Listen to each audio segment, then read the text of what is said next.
Welcome to Small Arms Solutions. Today we're looking at a very interesting rifle, the VZ58 made in the Czech Republic. Now, the VZ58 looks very similar to an AK, but actually has nothing in common with it whatsoever.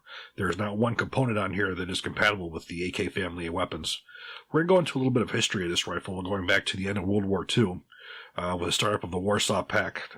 Czechoslovakia was part of the Warsaw Pact. However, Czechoslovakia has CZ, which I'm not going to attempt to pronounce that, which is one of the oldest manufacturers of small arms in the world.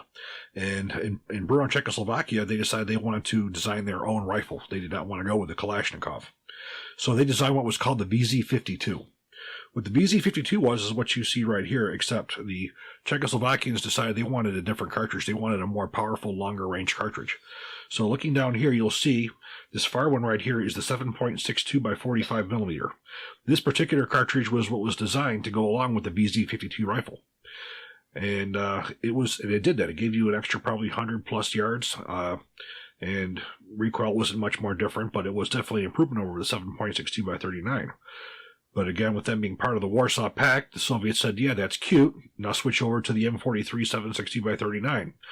So Czechoslovakia was basically forced to rebarrel all of these rifles to the current 7.62 by 39 millimeter cartridge, to what you see here today.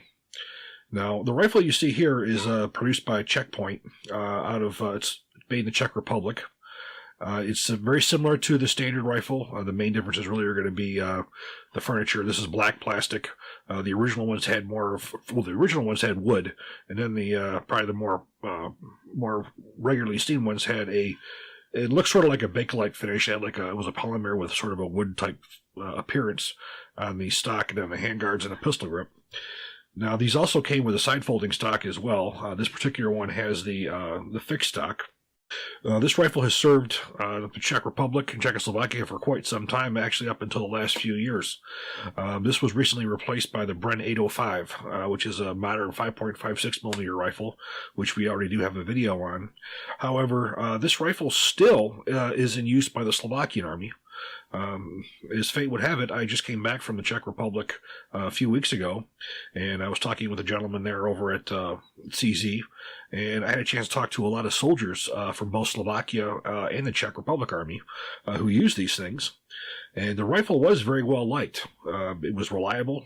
It was accurate for what it was designed for. However, this rifle is a bit outdated. There's not really any way to put any kind of optics on these. So for all intents and purposes, it was sort of obsolete because now the Czech Republic is part of NATO. So it was replaced by a modern 5.56 millimeter rifle that was still manufactured by Brno in the Czech Republic.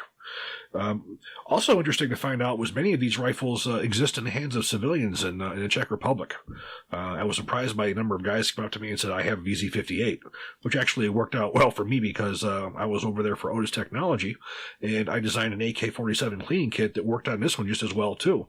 So we were able to get these guys some kits for their VZ58 rifles. And the Slovakian army, I talked to several members of the Slovakian army who this is still their main battle rifle.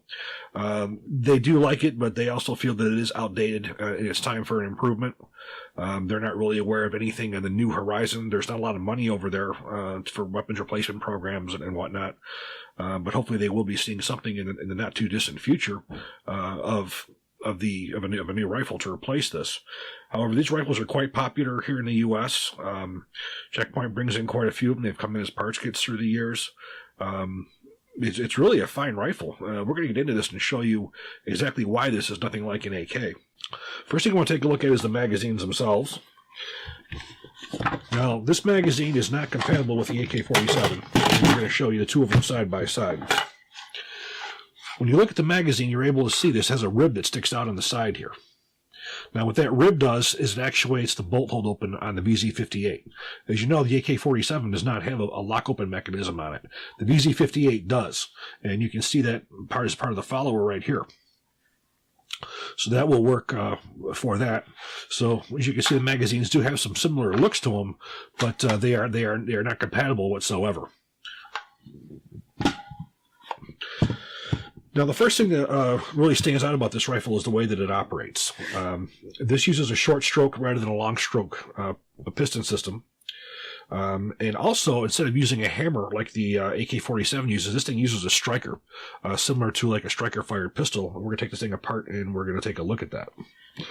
So we're going to take both of these rifles apart so you can actually see the difference. So for the VZ58, you have a pin. You push out on the top, as you see right here. You push in the top cover, lift out.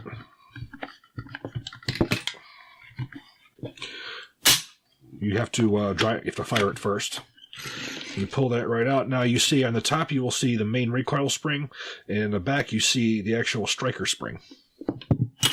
So we're going to cock this again.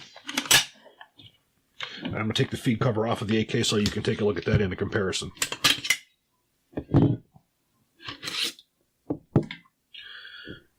If you notice on the AK, you have an actual hammer mechanism, which actually fires. The VZ58, on the other hand, if you notice right here, this is a striker, and if you notice the lower spring goes in the back of that striker. As you pull the trigger on the trigger releases the striker to go forward to fire the cartridge. As the bolt comes back, the striker is held to the rear instead of a hammer. So that's one of the first things that really makes this thing different than anything else. Is this better or worse than the way the AK is? No, it's just a different way to do the exact same thing. You do have to remember that the striker is part of disassembly. When you want to disassemble the rifle, you have to pull the trigger and return the striker forward before you can pull everything in the bolt mechanism out. So we're going to do that right now. Next thing we're going to take off is the front handguard. We also have a pin we're going to pull out, and that cams right up, but the operating rod is not sitting inside that, it's sitting on top of it. This is the operating rod you see right here. We're going to pull that back and lift out, and we have a spring and a short stroke tappet operating rod, piston in the front. So we'll compare that to how the AK-47 is.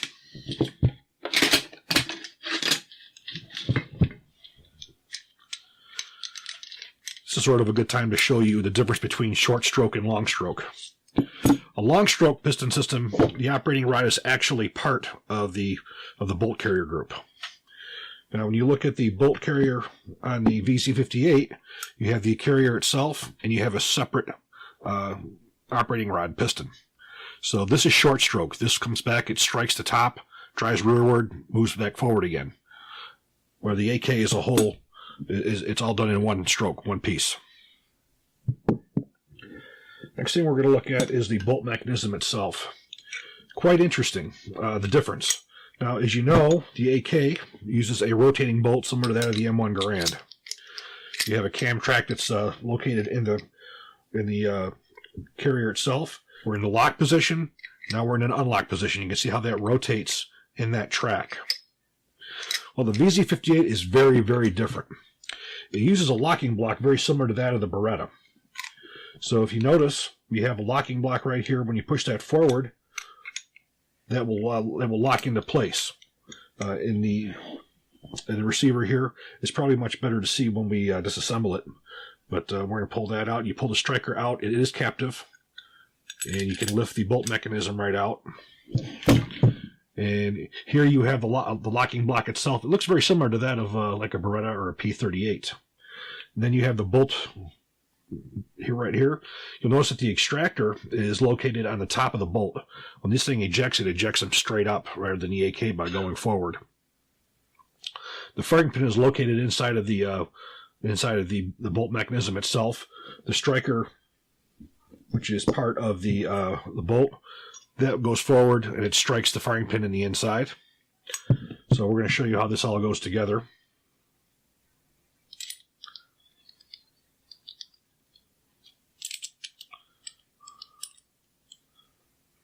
Put that back into the bolt, and we're going to do a close-up here so you can see how that works. Now to reinsert the bolt into the carrier assembly, you have to have the striker in the out position.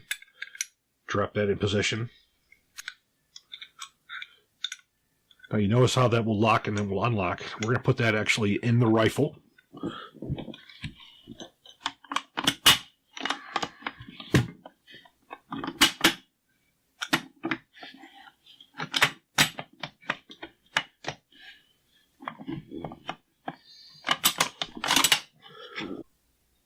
Now you can see the locking block right up in here, and as the bolt comes back, you can see that disengage and allow the bolt to move forward. When the bolt is fully closed, you can see the locking block lock into the receiver. That's how this locking system works, rather than the rotating bolt that is used on the Kalashnikov series rifles. So we're going to put the operating rod in here, and we're going to give you sort of a slow motion view of what actually happens when this thing's cycling. We insert it from the front first into the trunnion, forward. How this functions here is when the round is fired, the round travels down the barrel, and once the bullet passes the gas port, it releases the gas into the gas block, and it pushes rearward on the gas block. As you can see, that drives the bolt rearward. So as the bolt's moving rearward, the spring returns it to the forward position.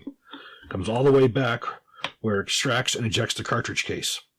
Then the recoil spring drives the bolt carrier group forward. The striker is held in place by the sear on the trigger, going forward. And then as it goes forward, it goes into the locked position, and now it's ready for its next shot. It's a very simple rifle, very robust, very durable. Where if you look at the Kalashnikov, it's the gas system is very similar up here, but you're having one piece instead of two. And again, you have a rotating bolt locking mechanism on the Kalashnikov. So, as you can see, these two rifles have some interesting appearance. It's interesting the way they appear, but they're in fact totally different from anything else. Now, there's not a lot of military rifles out there that actually use a striker mechanism, so this is pretty unique. It's clean, it's durable, it's reliable, it's small. This rifle here is just about 6 pounds. This is about a pound or so lighter than some of the lightest AK-47s. It's much lighter. So for reassembly, this hooks right underneath a notch on the gas block. Forward, push the pin inward. Now, as previously stated, before I can put the feed tray and the springs back in place, I have to release the striker. So I pull the trigger. Now I can push that all the way forward. Then I'll take the springs, I insert the bottom spring into the striker, and the top spring into the top of the carrier. Push it forward, and make sure we have the pin out. Push that forward. Make sure it's on both sides. That's in the down position. Now we push that rearward. We're good to go. You have the safety located right here. You do have a bolt lock, or a bolt actuation to lock it open. We push upward, pull back. This is the magazine release, as you see right here. Now to release the bolt, you physically have to pull back and release. Now this can be loaded a couple different ways. One is the regular magazine inserted in and then charged. The second way is from the common stripper clip. Lock back to the rear. A standard Warsaw Pack stripper clip is normally used for the SKS. That will drop right into place. And you can push the rounds in this way as well. So you do have a couple different ways of loading. This actually will work a lot better if you have to have gloves on than loading them singly. So that's the second way. This barrel is hammer forged. It's chrome plated. So it's definitely a good military grade barrel. The ejector is part of the inside of the rifle. The extractor is on the bolt itself, where you have the AK is the same. You have the ejector located in the receiver here, and you have your extractor located on the bolt right here. The ejection port, as you can see, is wide open. Well, what does that do? Well, that enables there to be nothing for the cartridge case to catch on. That's one of the things that I think increases the reliability of this even over an AK, because there's nothing to interfere with the cartridge case. As long as this bolt gets knocked all the way back where the cartridge case strikes the ejector, this thing's going to cycle. There's nothing for it. It's sort of like the open slide on the Beretta M9. It works well because there's nothing for it to bounce into, nothing for it to affect its clearance, except for an underpowered cartridge. So, really well built rifle. There's no machining marks. The rear sights on these are a little more realistic than the AK. If you look at the Kalashnikov's rear sights, it goes out to 1,000 yards. Now, 1,000 yards is incredibly optimistic for this round, considering these rifles are probably only really good at, 200 yards at best. The VZ58 goes up to 800 yards, where the AKM goes up to 1,000. Now, the original AK-47s, the sights went to 800 as well. But for as far as durability and reliability, I don't think there's that much of a difference between these two. The last number I heard, there's probably been over 900,000 of these made. And with collectors, they're quite popular. Checkpoint, I think, does a good job. They're a little over $1,000, I believe, for one of these. Versus like it used to be like $400 or $500 for an AK. Now you're probably looking at around $800 for one of these Romanian ones. But when you look at these are not cheap stamped material. This is a milled receiver. You have the fit and finish are gorgeous. This is not like it's made in a third world country in a jungle. These are very well machined. These are originally fully automatic for military versions. So you have a selector that go to safe, semi to auto. The pistol grip is a little short for my taste. Getting the things that I don't care about it. That's the main thing, is the pistol grip is too short. My bottom finger goes off the back of it. And this stock is made for somebody who's really, really short, or somebody who's wearing body armor. For me, this is rather uncomfortable. It's because I have rather long arms. But fit function is excellent. I want to thank Mishiko out at Ozark Bear Arms for providing this for us to take a look at. He's been really great about providing us with weapons I don't necessarily have access to, where I'm at here. But I wanted to do a throw out to him to say thank you for providing. I think what we're going to do now is we're going to take this out to the range and we're going to see how it shoots.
Although looking at these, they do look similar.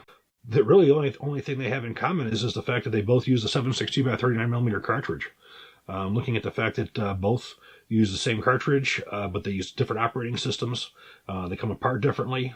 They use different trigger mechanisms, a whole different kind of a striker system versus a conventional hammer. They're very different. I think these are really neat as a collector's item. In fact, I'm thinking of keeping this one, for that reason.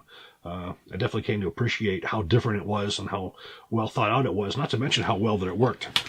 At the range, we only shot it at 25 yards. And it was a little bit shotgun just because, I'm still recovering from a broken back.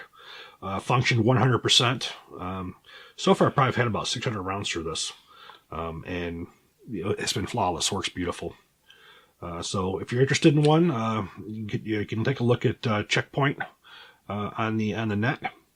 Thank you guys for watching. If you have any questions, please leave me a comment and I'll try to respond.